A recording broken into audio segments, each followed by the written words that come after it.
हाँ तो दोस्तों सीएसके ने भी अपना एक बहुत ही बड़ा बदलाव किया है, किसमें, ड्रेस में। सीएसके ने भी कुछ ड्रेस में बदलाव किया, उसकी भी एक ड्रेस की फोटो आई है जिसपे मतलब एम एस धोनी, ऋतुराज गायकवाड़ ने वो ड्रेस पहनी हुई है, शिवम दुबे, बहुत सारे खिलाड़ियों ने उसमें पहन के फोटो खिंचवाया, वो भी इंस्टाग्राम पे बहुत ही वायरल हो रहा है। तो सीएसके देखो, हर टीमों ने बहुत ज्यादा बदलाव किया, बट सीएसके ने अपनी ड्रेस में ज्यादा बदलाव नहीं किया।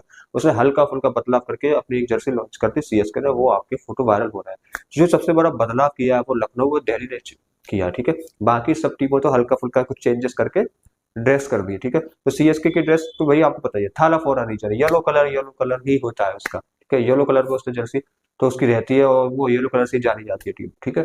तो एक सीएसके की ड्रेस की बहुत ही बड़ी अपडेट मैंने आपको शेयर कर दी। आप फटाफट ऐसी जो जानने के लिए फटाफट हमारे चैनल को फॉलो कर लीजिए, फटाफट यूट्यूब, इंस्टा, टेलीग्राम, हर जगह फॉलो कर लीजिए, क्योंकि जो मेरी फैंटेसी टीम होती है वो फाइनल फैंटेसी टीम मेरे आपको टेलीग्राम चैनल पर मिलेगी। फटाफट टेलीग्राम चैनल को ज्वाइन कर लीजिए, वहां पर आपको मिल जाएगी।